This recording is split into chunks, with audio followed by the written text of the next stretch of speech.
pag nagkaroon ng special session, ayan, magkakaroon ng eleksyon na ng Senate President at inaapuran nila yung paglipat ng isa o dalawa pang mga senador. May mga informasyon tayo na may mga senador na nakumbinsi na raw nila at ito pinapangalandakan na nga nila sa mga social media na magkakaroon na sila ng at least 13. Hindi na 12, 13 na. So may isa o dalawa pa na lilipat na sa kanilang kampo. So magkakaroon ng bagong Senate President. Makakasama natin ngayon via Zoom ang tagapagsalita ng Partido PDP Laban, si Atty. Raul Ambino. Attorney, si Admar sa MJ ngayon po this oras ng gabi. Kamusta po kayo, sir? Mabuti naman. Magandang gabi, Edmar, MJ, at magandang gabi sa ating mga kababayan na nunod sa inyo ngayon. Opo, hindi pa rin po tapos ang bangayan sa liderato sa Senado. Saan po tayo tupulutin ito, Attorney? Batay po sa mga umiiral po ng mga batas at sa inyo pong mga paghimay bilang pong maalam po sa usapin ng batas natin. Marami ng mga naglabasang mga opinyon na iba't ibang grupo ang nagbibigay ng kanilang mga opinion tungkol dito sa nangyari, pero suriin nating mabuti. Sabi ko nga, yung provision po ng 1987 Constitution, Section 16, Article 6, maliwanag na maliwanag po dyan ang sinasabi ng saligang batas na kung ang pag-uusapan natin ay yung election ng Senate President, kailangan yung absolute majority of at least 13 members of the Senate. Regardless kung ilang senador yung naiiwan dyan o yung nasa Pilipinas. Dahil talagang itinalaga po yan ng mga subulat ng saligang batas na dapat 13 at least ang kailangan boto para maihalal ang Senate President at para rin matapos yung termino niya kung siya po ay papalitan at kailangan din ng 13. Hindi pa pwedeng i-apply yung pinagpipilitan nilang Abilino versus Cuenco kasi yung kaso na yun, obiter dictum lamang po yung sinasabing 12 senators to constitute a quorum. Hindi naman po yung main case Opinion lamang po yun na lumabas doon sa motion for reconsideration ni Abilino. At dinismiss pa rin yung petition ni Abilino doon. Ano? So, kahit na pag-usapan din natin yung quorum na sinasabi nitong company na Senator Gatchalian at Senator Soto at iba pa, na meron silang quorum na 12 sila dahil 23 lamang in effect yung mga senador na pwedeng dumalo sa sesyon at yung isa ay nakakulong sa alinsunod doon sa kasong kanyang kinakaharap at automatically na suspended siya dahil yun ang tinatalaga ng batas. So, hindi rin niya ma-exercise yung kanyang otoridad bilang isang senador. Mali pa rin yun kahit na suriin natin yung mga kasong binabanggit nila, yung Trillanes case, De Lima case, o kaya yung Halusos case, maliwanag pa rin ang sinasabi ng Korte Suprema doon na kahit na ikaw ay may kinakaharap na kaso at hindi pa naman final yung judgment of conviction, kahit na meron ng initial conviction sa lower court, di lalong-lalo na pag wala pang initial conviction ng lower court, kahit na sinasaad doon na kung ikaw ay nasampahan ng isang kasong non-bailable, ay automatic na ikaw ay suspended preventively for 90 days. So hindi raw dapat nang ibilang si Senator Jinggoy. Mali pa rin yun kasi ibilang pa rin si Senator Jinggoy. Kanya lamang doon sa mga kasong binanggit ko, Trillanes case, De Lima case, Halusos case, there may have been some limitation in the exercise of the powers and authority or the function of a senator who is charged with a non-bailable offense and he is effectively preventively suspended. Suspended lamang po siya pero membro pa rin po siya ng Senado. So 24 pa rin yung mga senador na naririto, and for purposes of determining a quorum, you have to consider all the members of the Senate, even if one is preventively suspended, katulad ni Senator Jinggoy. Kaya mali yung mga pinaglalabas nila. Yung isang opinion dyan na sinasabi ng isang retired justice ng Supreme Court, maling-mali yun. Unang-una, yung kanyang opinion, bias na bias yan kasi alam naman natin na anti-Duterte yan. at sila ay magkakasama na ngayon lahat ng mga kampo na kontra sa mga Duterte, maging sila ay loyalistang pula o kaya teroristang pula o dilawan o pinklawan o kaya mga kaparian at mga Katoliko, basta Duterte, ay kontra sila at magsama-sama na silang lahat doon sa grupo ng mga loyalista at ipagdiinan nila na talagang kailangan matanggal si VP Sara. So yan lahat yung ugat nito eh. Itong ginagawa nila ngayon na hindi nila pagsunod sa konstitusyon o kaya sabihin na natin, baluktutin natin yung saligang batas at mga umiiral na batas. Eh ang punot dulo nito ay politika pa rin kontra po sa mga Duterte. Sasabihin nila tayo ay DDS, hindi sabihin nila, inaamin natin na hindi lamang po tayo DDS, tayo po ay talagang die hard tayo sa saligang batas at saka sa konstitusyon sa mga umiiral na batas. Suriin din natin yung rules of the Senate itself. Maliwanag lahat ang mga provision po doon na hindi pwedeng basta na lamang pong tanggalin ang mga liderato ng Senado na katulad ng ginawa nila. Nagkaroon ng session noong June 3 kuno at ang kanilang ginawa ay nagkaroon ng isang acting presiding officer and after that may motion to declare all positions vacant.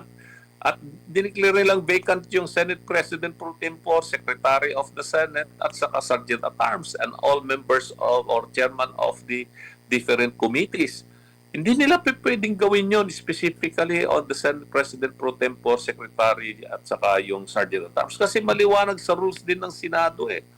Under Rule 2 of the Senate itself, na kailangan pa rin na majority of all members of the Senate to elect a Senate President pro tempore at saka Secretary at Sergeant at Arms. Wala man yan na naisulat sa saligang batas pero isinulat doon sa Rules of the Senate eh. Kaya mali yung pag-assume ni Senator Gatchalian ng Senate President pro tempore at sa ngayon ay umaaktong bilang isang acting president. Paano magiging acting president kung nire-recognize naman nila na andyan pa rin si Senate President Alan Cayetano? So lahat po ito ay napakalaki ng komplikasyon, lalo nilang pinagugulo ang bayan. Opo. So, mali ang pagkakuha, attorney, ng kapangyarihan o ng posisyon, meaning na-usurp, attorney?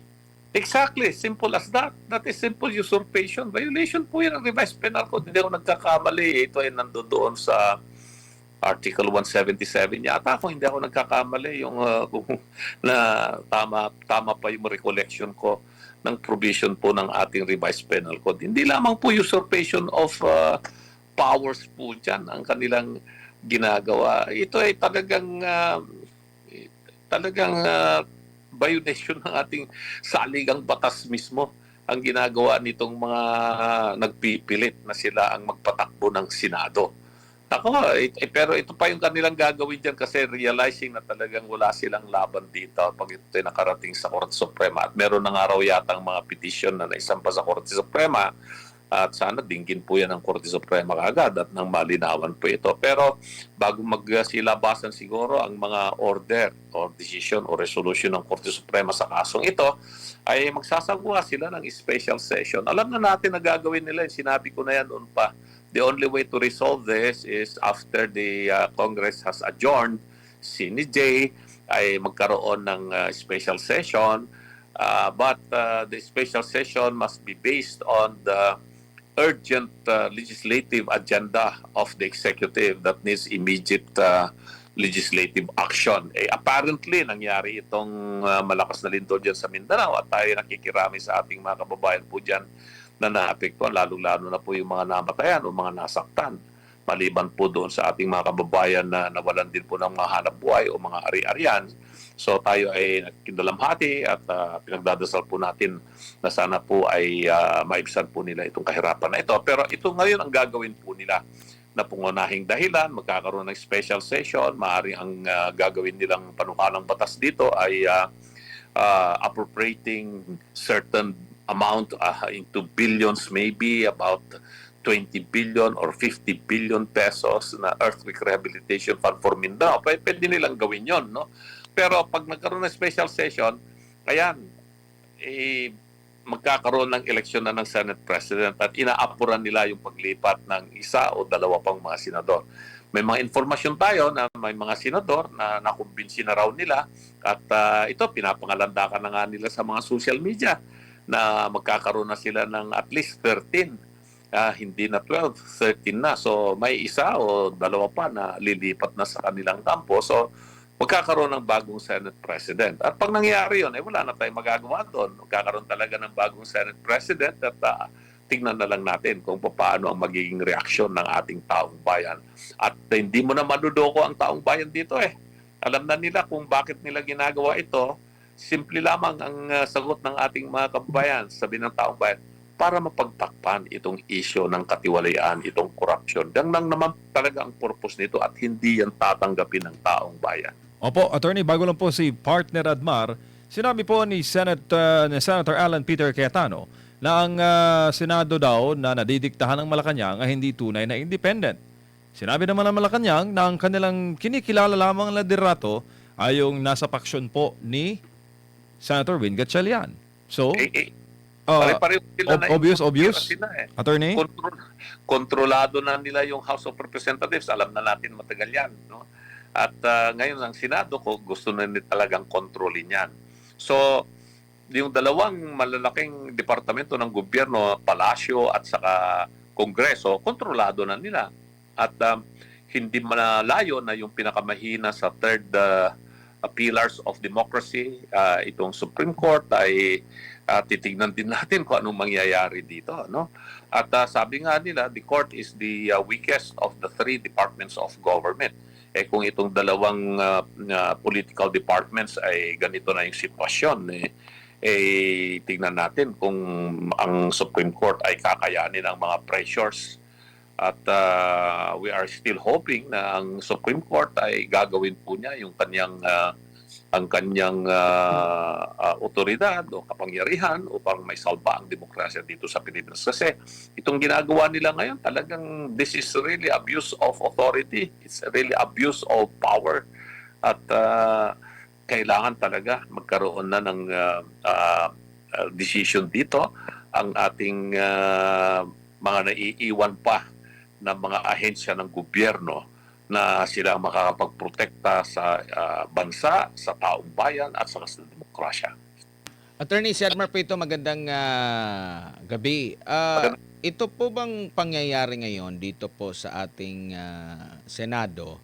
Ito na po ba yung pinaka-worst na nakita ninyo or sumasalamin ba ito sa bagsak na governance sa kabuuan ng ating gobyerno?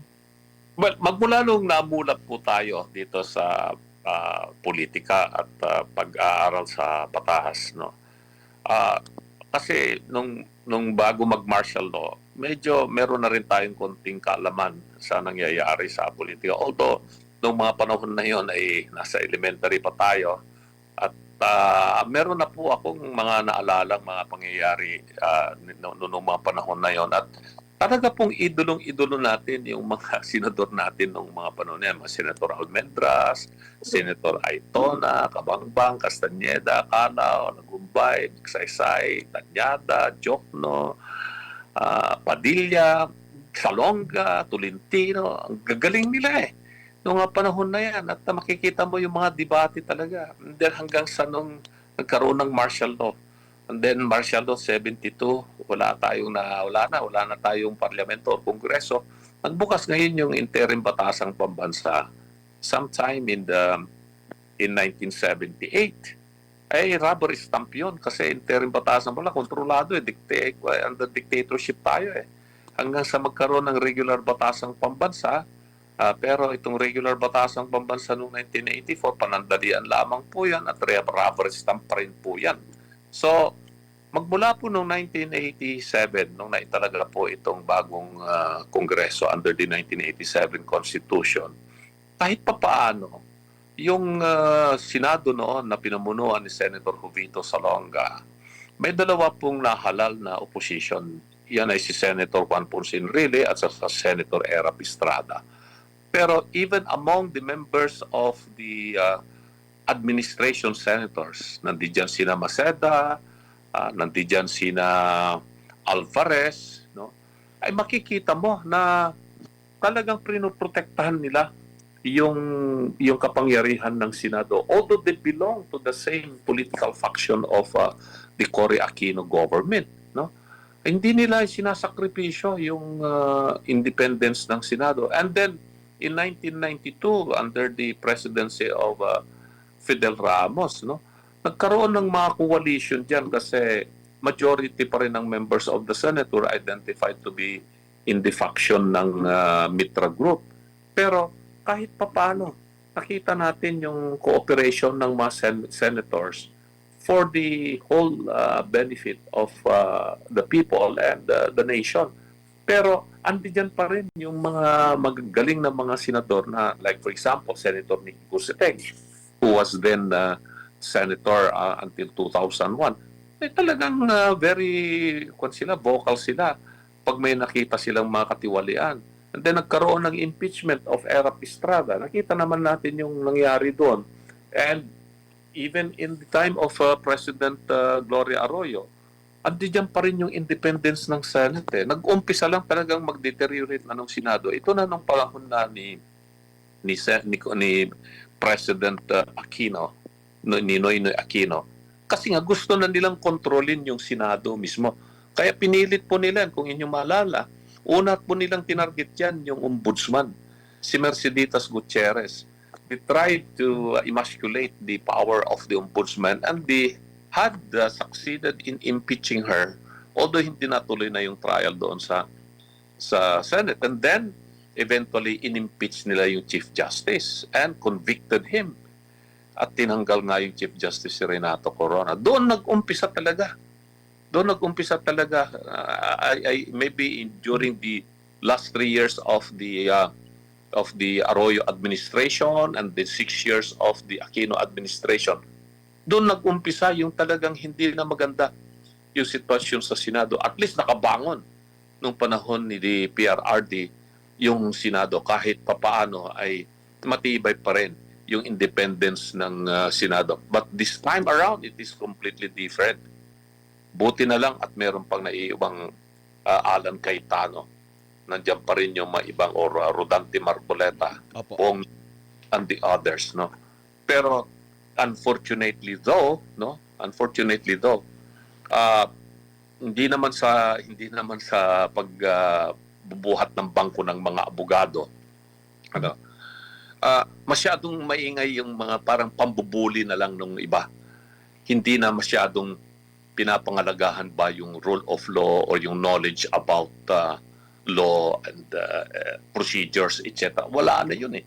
Ang nangyayari ngayon dito sa Senado, hindi na talaga parliamentary debate ang nangyayari dito. Sigawan na lang at bastusan pa, name-calling pa. Opo. Attorney, maraming salamat po sa inyong oras at panahon ngayong gabi. Sa ulitin po, ingat po kayo. Maraming salamat, Edmar at MJ. Kita-kita na ulit tayo. Mag-uusap-usap tayo at yung mga ibang mga gagawin pa natin para sa ating mga kababayan at sa mahal nating bayang Pilipinas. Magandang gabi at mabuhay po tayong lahat. Maraming salamat ang National Spokesperson ng PDP Laban, si Attorney Raul Lambino po, mga kapartner.